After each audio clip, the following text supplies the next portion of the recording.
नमस्कार YouTube family, मी प्रतिभा झावरे माझ्या या यूट्यूब चॅनलमध्ये तुमचं सर्वांचं स्वागत करते. त्याचबरोबर आजच्या आपल्या नवीन व्हिडिओमध्येही तुमचं सर्वांचं स्वागत करते. तर आज मी तुमच्यासोबत शेअर करणार आहे फिश फ्राय रेसिपी.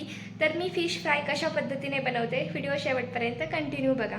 त्याचबरोबर जर तुम्ही अजूनही आपला चॅनल जर सबस्क्राईब नसेल केला तर नक्की करून घ्या, जेणेकरून यापुढचे येणारे माझे जे डेली ब्लॉग्स असतील, रेसिपी व्हिडिओज असतील हे तुम्हाला वेळेत बघायला मिळतील. चला तर आपण व्हिडिओला सुरुवात करूयात. तर फ्रेंड्स, मी इथे घेतलेले आहे 2 किलो फिश. तर हे फिश बघू शकता तुम्ही, मी एकदम छान असे छोट्या पीसेसमध्ये कट करून घेतलेले आहेत की जेणेकरून त्याला मसाला हा व्यवस्थित लागला जाईल. तर आता हे जे फिश आहेत हे मी व्यवस्थित क्लीन करून घेते 2 ते 3 पाण्याने अगोदर. अशा पद्धतीने मी हे मासे धुवून घेतलेले आहेत. तर हे जे धुतलेले मासे आहेत हे एका चाळणीमध्ये मी 10 मिनिट ठेवणार आहे की जेणेकरून त्यातलं पाणी हे व्यवस्थित निघलं जाईल, पाणी हे व्यवस्थित निथळलं जाईल. आणि यातलं पाणी व्यवस्थित निघूपर्यंत मसाला पण काढून घेते की कोणकोणता म्हणजे मसाला आपल्याला फ्राय बनवण्यासाठी पाहिजे आहे, म्हणजे तोपर्यंत पाणी व्यवस्थित निघलं जाईल आणि हेही काम होऊन जाईल.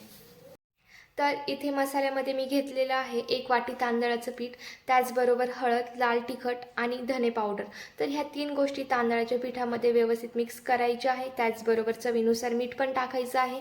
आणि इथे आलं लसूणची पण पेस्ट मी करून घेतलेली आहे. त्याचबरोबर एक लिंबू पण घेतलेला आहे. तर लिंबाने टेस्ट एकदम छान अशी येते, एकदम स्पायसी टेस्ट येते. तर अशा पद्धतीने तुम्हाला हे सर्व व्यवस्थित मिक्स करून घ्यायचं आहे. या मसाल्याची आपल्याला पेस्ट बनवायची आहे. तर पेस्ट बनवण्यासाठी मी यामध्ये अगोदर टाकत आहे लिंबूचा रस. त्याचबरोबर यामध्ये आपल्याला 2 चमचे तेल पण ॲड करायचं आहे आणि अद्रक लसूणची पेस्ट पण आपल्याला यामध्ये ॲड करायची आहे. तर अशा पद्धतीने तुम्हाला याची व्यवस्थित अशी एकदम छान पेस्ट बनवून घ्यायची आहे. तर बघू शकता मी एकदम छान असा मसाला एकजीव करून घेतलेला आहे. तर सर्व मसाले एकत्र केल्यानंतर, तेल टाकल्यानंतर, लिंबूचा रस टाकल्यानंतर अशा पद्धतीने आपली पेस्ट बनते. तर जास्त पातळही नाही करायचं. जर पातळ केलं तर त्याला म्हणजे मसाला व्यवस्थित लागला जाणार नाही. असंच तुम्हाला घट्ट कन्सिस्टन्सी ठेवायची आहे. मसाला पण बनवून रेडी आहे आणि आता यामधलं पाणी पण हे व्यवस्थित निथळलेलं आहे. तर आता याला आपण मसाला लावून घेऊयात. अशा पद्धतीने मी काही पीसला मसाला हा लावून घेतलेला आहे.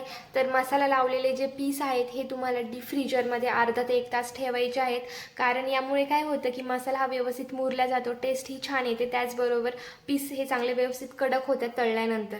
तर आता माझे सर्व पीसला मसाला हा लावून झालेला आहे. तर आता हे जे फिश आहे हे मी आता डीप फ्रीजरमध्ये ठेवून देते.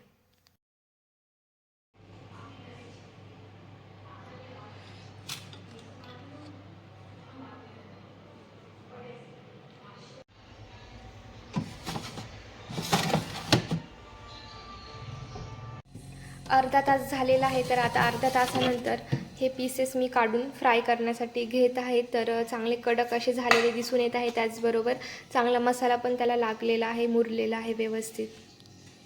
आणि इथे मी पॅन पण ठेवलेला आहे गरम होण्यासाठी. पॅन पण एकदम छान असा व्यवस्थित गरम झालेला आहे. तर आता हे पीसेस मी तळून घेते. तर पीसेस तळण्यासाठी आता मी पॅनवरती अगोदर तेल टाकून घेते. तर सुरुवातीला जास्त तेल टाकायचं नाही, 1 ते 2 चमचा तेल टाकायचं आहे.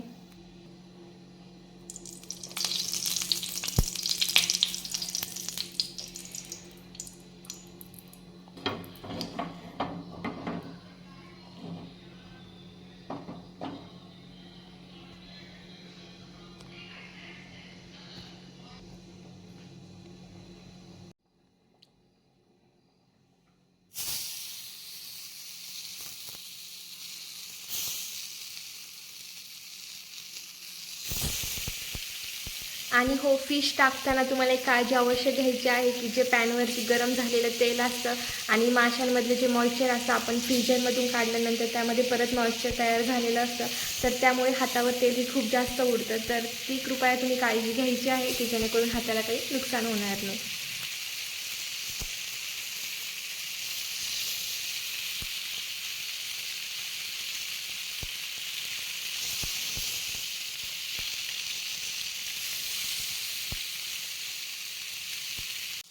एका साईडने आता मासे हे व्यवस्थित तळले गेलेले आहेत.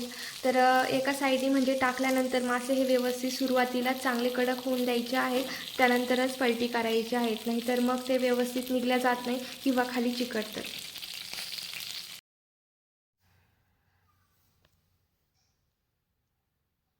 आता बघू शकता तुम्ही मासे किती एकदम छान इझिली निघत आहेत, चिकटत पण नाही आहेत खाली. तर अशा पद्धतीने तुम्हाला खालची बाजू ही व्यवस्थित अगोदर तळून द्यायची आहे, भाजून द्यायची आहे. तर फ्रेंड्स, अशा पद्धतीने मी फिश फ्राय हे केलेलं आहे. अशा पद्धतीने जर तुम्ही फिश फ्राय केलं तर एकदम छान असे टेस्टी फिश बनतात, एकदम कडक फिश राहतात. तर कशी वाटली तुम्हाला आजची रेसिपी नक्की कमेंटमध्ये सांगा. त्याचबरोबर नेक्स्ट रेसिपी तुम्हाला कोणती बघायला आवडेल तेही कमेंट करा. आणि हो, जर तुम्ही अजूनही आपला चॅनल जर सबस्क्राईब नसेल केला तर नक्की करून घ्या, जेणेकरून या पुढचे येणारे माझे जे डेली ब्लॉग्स असतील किंवा रेसिपी व्हिडिओज असतील हे तुम्हाला वेळेत बघायला मिळतील. चला तर आजचा मी व्हिडिओ येथेच एंड करते. कसा वाटला व्हिडिओ कमेंट करायला अजिबातही विसरू नका. Bye bye.